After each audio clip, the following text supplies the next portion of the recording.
അതിരറ്റുപോയ അവഗണനകളുടെയും അസഹനീയമായ അനീതികളുടെയും കൊടും കടലിൽപ്പെട്ടുപോയ പ്രിയ സഹപ്രവർത്തകരോട് ഒരു വാക്ക്.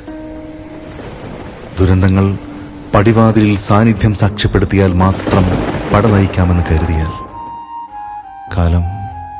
കാലം ഒരിക്കലും കാത്തു നിൽക്കില്ല.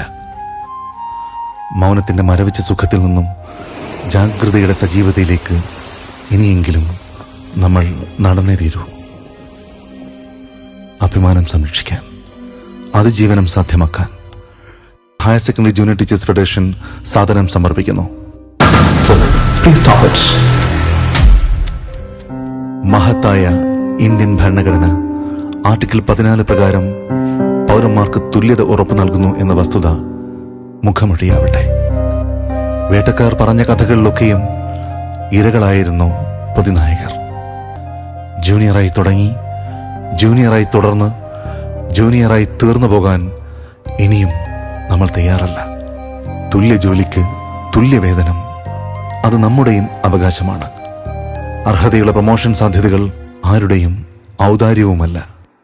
ഒരേ വിദ്യാഭ്യാസ യോഗ്യതയും ഒരേ ഉത്തരവാദിത്വവുമുള്ള HSST ജൂനിയർ, HSST സീനിയർ അധ്യാപകരുടെ ശമ്പളത്തിലും പ്രൊമോഷൻ സാധ്യതകളിലും മറ്റാനുകൂല്യങ്ങളിലും കടുത്ത അനീതിയും അസമത്വവുമാണ് നിലനിൽക്കുന്നത്.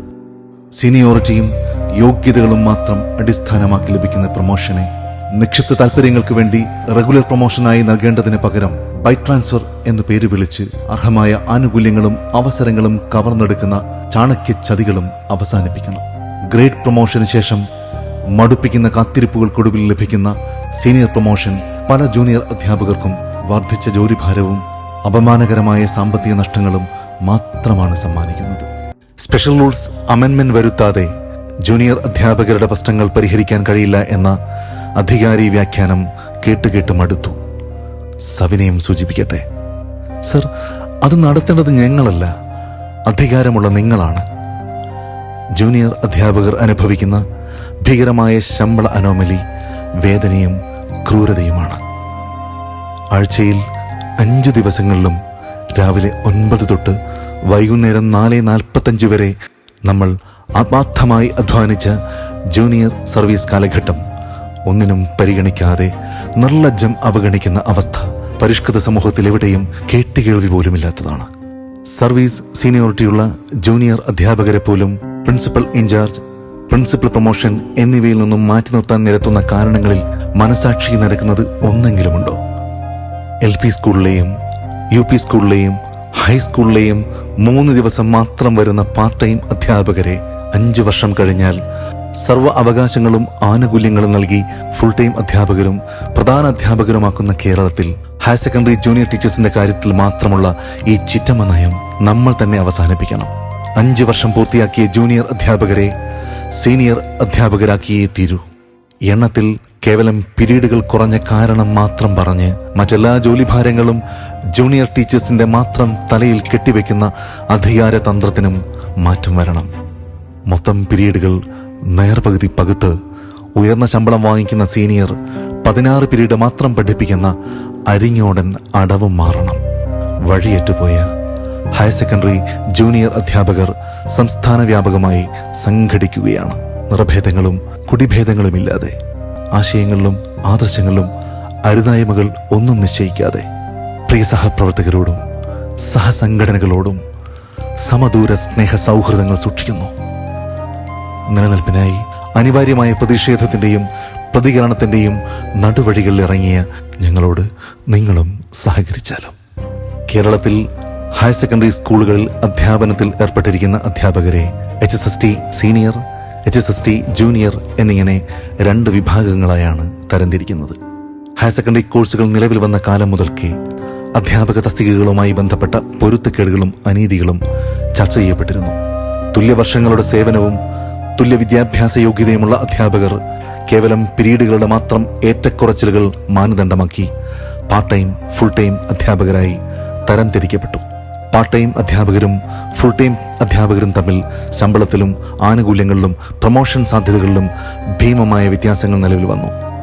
ഈ തരംതിരിക്കലിലെ പോരായ്മകൾ തിരിച്ചറിഞ്ഞ ഗവൺമെന്റ് തുടക്കത്തിൽ സർക്കാർ സ്കൂൾ പാർട്ട് ടൈം അധ്യാപകർക്ക് GOMS 162/98 എന്ന ഉത്തരവിലൂടെയും പിന്നീട് എയ്ഡഡ് സ്കൂൾ പാർട്ട് ടൈം അധ്യാപകർക്ക് GOMS 351/2004 എന്ന ഉത്തരവിലൂടെയും ഹയർ സെക്കൻഡറി ഫുൾ ടൈം അധ്യാപകർക്ക് ലഭ്യമായിരുന്ന ശമ്പളവും ആനുകൂല്യങ്ങളും പ്രൊമോഷൻ സാധ്യതകളും അനുവദിച്ചു നൽകുകയുണ്ടായി. എന്നാൽ ബഹുമാനപ്പെട്ട സുപ്രീം കോടതി വിധിന്യായങ്ങളുടെയും ബഹുമാനപ്പെട്ട കേരള ഹൈക്കോടതി വിധിന്യായങ്ങളുടെയും അടിസ്ഥാനത്തിൽ സൃഷ്ടിക്കപ്പെട്ട GOMS 351/2004 കാലക്രമേണ ദുർവ്യാഖ്യാനം ചെയ്യപ്പെടാൻ ആരംഭിച്ചു. 2 പേജിൽ വിശാലമായി പ്രതിപാദിക്കപ്പെട്ടിരുന്ന ഓർഡറിലെ The government further clarified that this order will not be applicable to those who were appointed under the provisions of the special rules since 12/11/2001 എന്നിങ്ങനെയുള്ള ഒരൊറ്റ സെനൻസ് അടർത്തിയെടുത്ത് വ്യാഖ്യാനിച്ചാണ് അർഹമായ ആനുകൂല്യങ്ങൾ നിഷേധിക്കാനും ശമ്പളവും ആനുകൂല്യങ്ങളും പ്രൊമോഷൻ സാധ്യതകളും പരിമിതപ്പെടുത്താനും തീരുമാനിക്കപ്പെടുന്നത്. GOMS 351/2004 പ്രകാരം provisions of special rules since 12/11/2001 എന്നാണ് പ്രസ്താവിച്ചിട്ടുള്ളത്. അല്ലാതെ ആഫ്റ്റർ ദ സ്പെഷ്യൽ റൂൾസ് എന്നല്ല എന്നതും ശ്രദ്ധേയമാണ്. ഇന്ത്യൻ ഭരണഘടനയുടെ ആർട്ടിക്കിൾ 14 പരിപൂർണമായ ലംഘനവും നിഷേധവുമാണിത്. സ്പെഷ്യൽ റൂൾസ് പ്രകാരം മോഡ് ഓഫ് അപ്പോയിന്റ്മെന്റിൽ ജൂനിയർ അധ്യാപക തസ്തിക അഥവാ കാറ്റഗറി 3 ഉൾപ്പെടുത്താത്ത കാരണം കൊണ്ട് മാത്രമാണ് അർഹതയുള്ള ജൂനിയർ അധ്യാപകന് അർഹമായ പ്രൊമോഷൻ സാധ്യതകൾ മുഴുവനും നിഷേധിക്കപ്പെടുന്നത്. കേരളത്തിലെ ഹയർ സെക്കൻഡറി അധ്യാപകരുടെ അത് ജൂനിയർ ആയാലും സീനിയർ ആയാലും യോഗ്യതകൾ തികച്ചും തുല്യമാണ്. ജൂനിയർ സീനിയർ അധ്യാപകരുടെ ജോലി സമയത്തിലോ ഉത്തരവാദിത്വങ്ങളിലോ സേവനക്രമത്തിലോ ഒരു വ്യത്യാസവും ആർക്കും കാണാൻ കഴിയില്ല. പ്രിൻസിപ്പാളിന്റെ ജോലിഭാരം 8 പീരീഡായി നിജപ്പെടുത്തി എന്നാണ് അറിയാൻ കഴിഞ്ഞത്. 25 പീരീഡ് പഠിപ്പിക്കുന്ന HSST സീനിയർ അധ്യാപകനെ പ്രിൻസിപ്പളായി നിയമിക്കുന്നതോടെ അദ്ദേഹം ഇപ്പോൾ പഠിപ്പിക്കുന്നതിൽ അവശേഷിക്കുന്ന 17 പീരീഡുകൾ പഠിപ്പിക്കാൻ മറ്റൊരു HSST സീനിയർ അധ്യാപകനെ പുതുതായി നിയമിക്കേണ്ടി വരും. സർക്കാരിന്റെ ഇന്നത്തെ സാമ്പത്തിക സാഹചര്യങ്ങളിൽ ഇതൊരു അധിക സാമ്പത്തിക ബാധ്യതയുമാണ്. എന്നാൽ ഈ സ്ഥാനത്ത് അർഹതയുള്ള ജൂനിയർ അധ്യാപകനെ പ്രിൻസിപ്പളായി നിയമിക്കുമ്പോൾ മറ്റൊരു HSST സീനിയർ അധ്യാപകനെ പുതുതായി നിയമിക്കേണ്ട ആവശ്യവും ഉണ്ടാകുന്നില്ല. ഹയർ സെക്കൻഡറി സർവീസ് മേഖലയിലെ ഇത്തരം അശാസ്ത്രീയവും അനീതിപൂർണവുമായ അസമത്വങ്ങൾ നിലവിൽ സർക്കാർ മനസ്സിലാക്കുകയും പരിഹരിക്കുന്നതിനായി ഖാദർ കമ്മീഷനെ നിയമിക്കുകയും ചെയ്തിട്ടുണ്ട് എന്ന വസ്തുത പ്രതീക്ഷാ നിർഭരമായിരുന്നു. ഖാദർ കമ്മീഷൻ റിപ്പോർട്ട് പ്രകാരം ഹയർ സെക്കൻഡറി മേഖലയിൽ ഇനിമേലിൽ ജൂനിയർ സീനിയർ വ്യത്യാസം നിലനിൽക്കില്ല എന്നും സർവീസിൽ സീനിയർ ആയ പോസ്റ്റ് ഗ്രാജുവേറ്റ് ടീച്ചർ പ്രിൻസിപ്പളായി നിയമിക്കപ്പെടും എന്നുമാണ് ആദ്യം പറയപ്പെട്ടിരുന്നത്. എന്നാൽ ഹൈസ്കൂൾ ഹയർ സെക്കൻഡറി സ്കൂൾ ലയനത്തിന്റെ ലഭ്യമായ കരട് രേഖയിലും ലയന നയസൂചനകളിലും ജൂനിയർ അധ്യാപകരുടെ ഭാവി ഒരു നിശ്ചയവുമില്ലാത്ത വിധം ആശങ്കാകുലമായി തീർന്നിരിക്കുന്നു.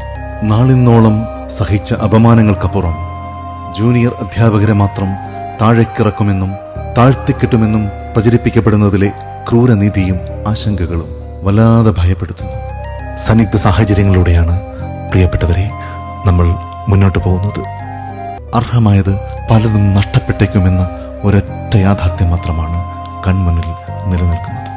2018 മുൻപ് സർവീസിൽ പ്രവേശിച്ച ഹൈസ്കൂൾ അധ്യാപകർക്ക് പ്രൊട്ടക്ഷൻ ഉണ്ടെന്നിരിക്കെ ലയനശേഷം ബാച്ച് നഷ്ടം മൂലമുണ്ടാകുന്ന തൊഴിൽ നഷ്ടത്തിന്റെ ആദ്യ ഇരകൾ പ്രൊട്ടക്ഷൻ ഇല്ലാത്ത ജൂനിയേഴ്സ് ആയിരിക്കും എന്ന ആശങ്ക ആര് പരിഹരിക്കും?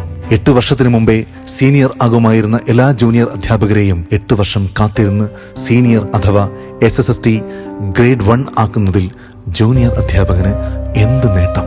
8 വർഷത്തിലധികം സർവീസുള്ള എല്ലാ ജൂനിയർ അധ്യാപകരുടെയും ആകെ സർവീസ് 0 സർവീസ് ആക്കുകയും ഏകീകരണ ദിവസം മുതൽ മാത്രം സർവീസ് എണ്ണപ്പെടുകയും ചെയ്യുന്ന അവസ്ഥ ഉണ്ടായാൽ പെറ്റമ്മ പോലും സഹിക്കില്ല എന്ന് ഓർമ്മിപ്പിക്കട്ടെ. ഇതുമൂലം ഇന്നത്തെ ജൂനിയർ അധ്യാപകൻ അഥവാ നാളത്തെ SSST തൊട്ടടുത്ത പ്രൊമോഷൻ തസ്തികയായ വൈസ് പ്രിൻസിപ്പൽ തസ്തികയിലേക്ക് ഒരേ സമയം ജോലിയിൽ പ്രവേശിച്ച PG ഉള്ള ഹൈസ്കൂൾ അധ്യാപകനുമായി മത്സരിക്കുമ്പോൾ 8 വർഷം പുറകിലാകുന്നു എന്ന ദയനീയ യാഥാർത്ഥ്യത്തിന് ന്യായീകരണം എന്തുണ്ട്? ഇപ്രകാരം ഒരു ജൂനിയർ അധ്യാപകനും വൈസ് പ്രിൻസിപ്പലാകാത്ത വിധം അവനെ സർവീസ് സീനിയോറിറ്റിയിൽ നിന്നും പിറകോട്ട് തള്ളുന്നതിന്റെ ആവശ്യം ആർക്കാണ്? മാത്രവുമല്ല, ഫിക്സേഷൻ പുനഃക്രമീകരിക്കുമ്പോൾ 8 മുതൽ ക്ലാസ് എടുക്കുന്ന ജൂനിയർ അധ്യാപകന് ആഴ്ചയിൽ 26-ൽ അധികം പീരീഡുകൾ പഠിപ്പിക്കുമ്പോഴും സർവീസ് സീനിയോറിറ്റി പൂർണ്ണമായും പരിഗണിക്കില്ല എന്നത് കടുത്ത വിവേചനമല്ലേ? മേന്മകളേറെയുള്ള കേരളത്തിലെ വിദ്യാഭ്യാസ തൊഴിൽ സാഹചര്യങ്ങളിലും വിശിഷ്യ ഹയർ സെക്കൻഡറി മേഖലയിലും അവഗണനയുടെയും അവകാശ നിഷേധത്തിന്റെയും കടും കറുപ്പിൽ അകപ്പെട്ടവരാണ് നമ്മൾ. ലയനവും സ്പെഷ്യൽ റൂൾ ഭേദഗതിയും ചർച്ച ചെയ്യുന്ന ഇടങ്ങളിൽ നമ്മുടെ ശബ്ദവും പ്രാതിനിധ്യവും ഉറപ്പുവരുത്തണം. ജൂനിയർ അധ്യാപകരുടെ അഭിമാനവും ആവശ്യങ്ങളും അവകാശങ്ങളും സംരക്ഷിക്കപ്പെടണം. മഹത്തായ ലക്ഷ്യങ്ങളോടെ higher secondary junior teachers federation പ്രവർത്തനങ്ങൾ തുടരുകയാണ്. ആഗ്രഹങ്ങളും ആത്മാർത്ഥമായ പ്രവർത്തന ലക്ഷ്യങ്ങളും പ്രാർത്ഥനകളും പങ്കുവെക്കുന്നു. സുതാര്യമായും സുശക്തമായും നമുക്ക്